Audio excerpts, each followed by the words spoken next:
अस्सलाम वालेकुम नाजरीन।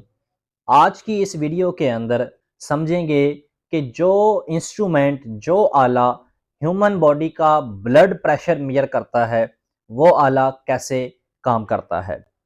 सबसे पहले हम ये देखते हैं कि जो इंस्ट्रूमेंट ह्यूमन बॉडी के ब्लड प्रेशर को मेजर करने के लिए इस्तेमाल किया जाता है उस इंस्ट्रूमेंट का जो साइंटिफिक नेम है वो है स्फेग्मोमैनोमीटर। इस स्फेग्मोमैनोमीटर के अंदर एक एयर बैग होता है जो पेशेंट के बाजू के ऊपर लपेटा जाता है और उसके साथ एक एयर बल्ब होता है। वो जो एयर बल्ब होता है उसकी मदद से हम पेशेंट के बाजू के ऊपर जो प्रेशर है वो बढ़ाते हैं उस एयर बैग के अंदर जो एयर है वो फिल करके। उसके साथ एक स्टेथोस्कोप होती है। स्टेथोस्कोप असल में खून की नालियों के अंदर जब ब्लड जो है वो गुजरता है बाहर का प्रेशर कम करने की वजह से, तो उस खून की नालियों के अंदर दौड़ते हुए ब्लड की जो आवाज है वो हम स्टेथोस्कोप की मदद से सुनते हैं। और उस खून की नालियों के अंदर दौड़ते हुए ब्लड की जो आवाज के अंदर जो तब्दीली आती है असल में वही वो पॉइंट होता है जिस पॉइंट के ऊपर ब्लड प्रेशर की जो वैल्यू है वो मालूम की जाती है। सबसे पहले असल में हमें यह समझना होगा कि जो खून की नालियां होती हैं उनकी जो नेचर है वो क्या होती है। इंसानी जिस्म के अंदर जो खून की नालियां होती हैं वो असल में फ्लेक्सिबल होती हैं, वो रिजिड नहीं होती, सख्त नहीं होती, वो पिचक जाती हैं अगर आप उनके ऊपर प्रेशर जो है वो बढ़ाते हैं। ब्लड प्रेशर मालूम करने के लिए पेशेंट के बाजू के ऊपर जो एयर बैग बांधा जाता है, असल में उस एयर बैग के अंदर हवा भरी जाती है जिसकी मदद से खून की नालियों के ऊपर बाहर का जो प्रेशर है वो बढ़ाया जाता है।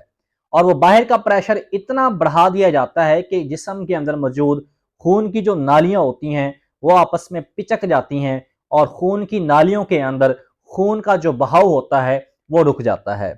और फिर हम पेशेंट के बाजू के ऊपर स्टेथोस्कोप रख के आहिस्ता आहिस्ता जो एयर बैग होता है उससे एयर जो है वो रिलीज करते हैं। इस तरह पेशेंट के बाजू के ऊपर जो बाहर का प्रेशर हमने अप्लाई किया होता है वो आहिस्ता आहिस्ता कम होना शुरू हो जाता है। जैसे बाहर का प्रेशर कम होगा तो खून की नालियां दोबारा खुलेंगी, उनमें जब फैलाव पैदा होगा तो खून दोबारा गर्दिश करेगा नालियों के अंदर। तो स्टेथोस्कोप की मदद से हमें उस खून की नालियों के अंदर एक आवाज सुनाई देती है। साइंटिफिक जबान के अंदर उस साउंड को हम गरगल साउंड भी कहते हैं। असल में वो साउंड गरगल गरगल होती ही ऐसी है, इसी वजह से उसका जो नाम है वो गरगल साउंड रखा जाता है।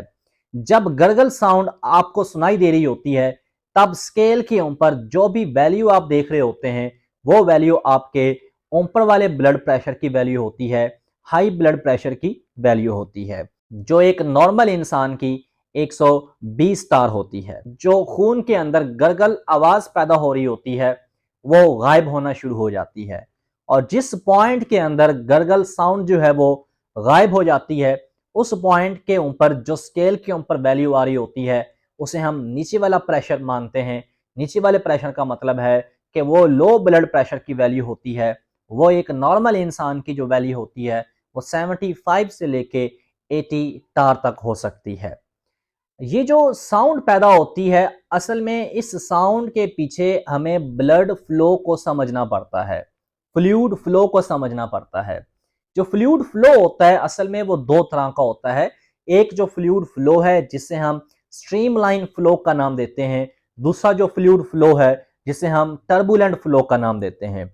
इसकी मिसाल हम पानी की टूंटी से हम लेते हैं कि अक्सर जब हम पानी की टैप जो है, पानी की जो टूंटी है उसे खोलते हैं, जैसे पानी की टूंटी को खोला जाता है तो एकदम पानी वहां से खारिज होता है और वहां पे पानी की जो आवाज है वो हमें सुनाई देती है।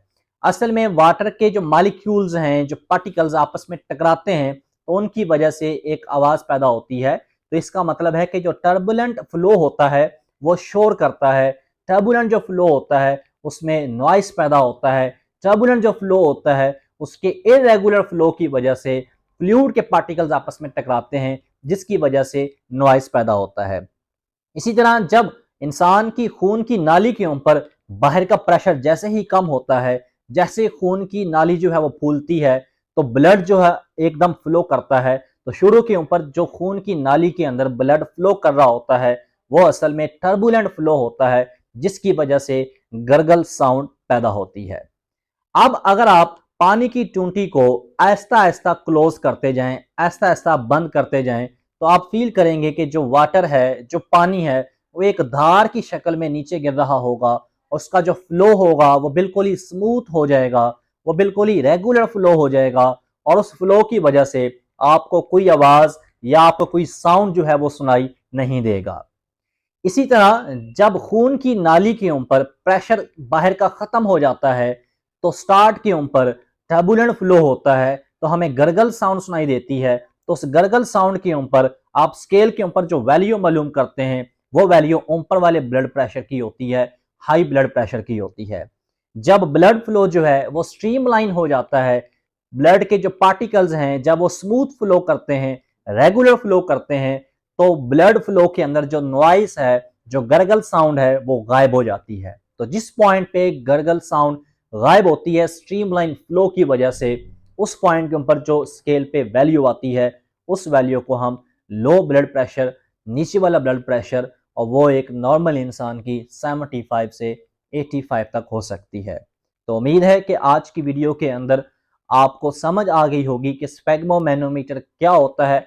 स्फेग्मोमैनोमीटर जो है वो ब्लड प्रेशर मेजर करने के लिए कैसे इस्तेमाल किया जाता है।